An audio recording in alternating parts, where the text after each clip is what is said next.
Let me tell you something right up front. If you'd told me buying a house with a pool would land me smack in the middle of the ugliest war I've ever fought, I'd have laughed in your face, and yet here I am alive to tell you how one blue rectangle of water nearly cost me everything, but ultimately set me free. Yeah, that happened.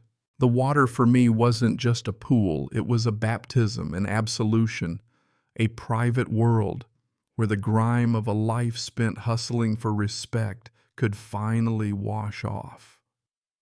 Under that velvet sky with the jasmine and chlorine mixing in the air and nothing on me but boxers and a tank top, I'd float on my back, and for a few precious hours, I'd remember why I'd worked so damn hard for this year's climbing ladders, being the odd one out in every room, never quite belonging. Here in my backyard I belonged and nobody could touch me. Or so I thought. You know how you can sense it? That prickle on your neck when someone's watching? I felt it before I saw her. This pale face behind a curtain in the house next door, gone in a blink. But it left a knot in my gut I knew too well. Trouble doesn't walk up and knock, it seeps in. And a couple days later, there she was on my patio, walking across my lawn like she owned the deed. Impeccably blonde pastel tracksuit smile that said, "Welcome," but her eyes said, "You don't belong." She didn't shake my hand, didn't need to. She was the president of the HOA, and with one quick sweep of my property, she let me know the pool was her main focus, eyeing it like a dragon circles treasure. She handed me a thick booklet of bylaws with the weight of a court summons and started talking about community standards and central assets.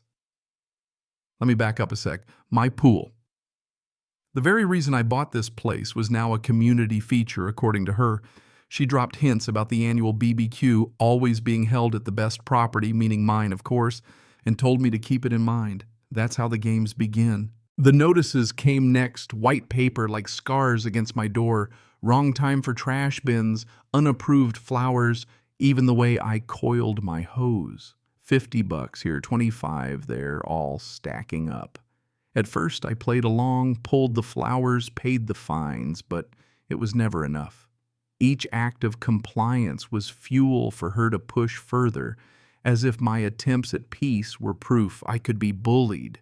The water in my pool wasn't just too blue, it was unapproved chemicals. They wanted receipts. Every day another paper cut, and always her eyes watching, judging, waiting for me to slip. But it was never about the pool.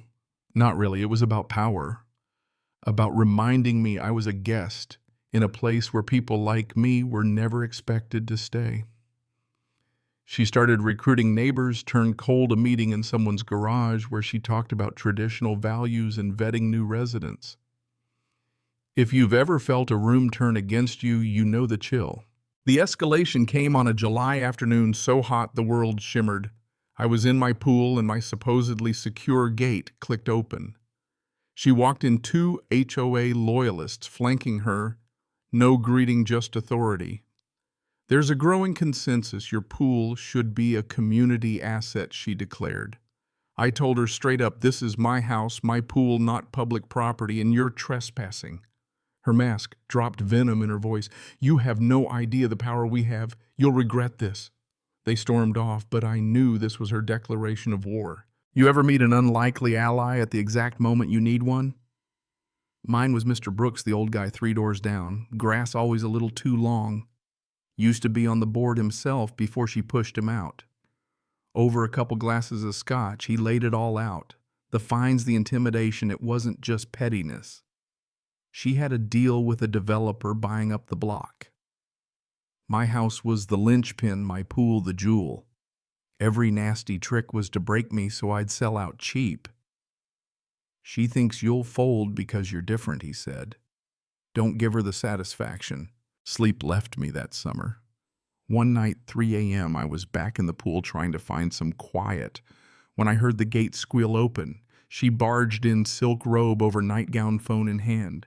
She started screaming about noise violations and ghetto behavior, that word heavy with everything she didn't dare say in daylight.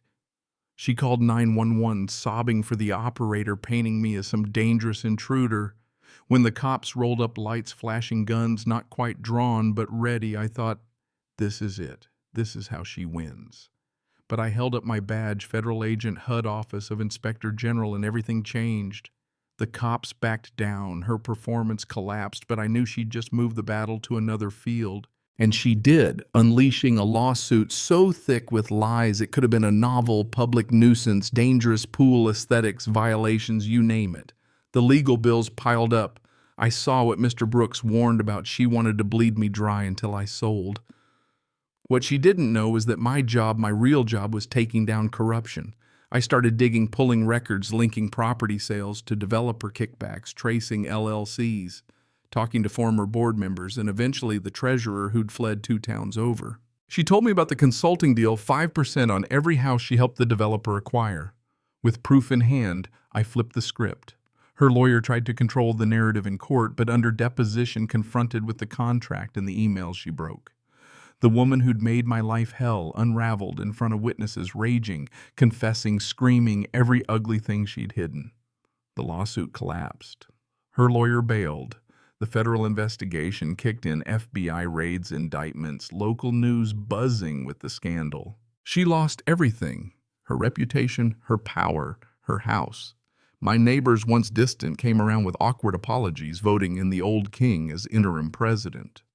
The HOA changed its tune, slashing the rule book, focusing on actually building a community instead of tearing it down. And me, I replanted my black-eyed Susans, waved at the new family who moved in next door, and finally one clear autumn night floated in my pool with nothing but the stars overhead and the sound of real peace in my ears. So tell me, where do you stand? What's justice in a place like this? Does the system protect or just serve whoever knows how to work it? Drop your take in the comments, share your own stories, and if you think this kind of battle matters, hit like, subscribe, and let's keep this conversation alive. Because sometimes the only thing standing between a kingdom and a tyrant is one person who refuses to bow.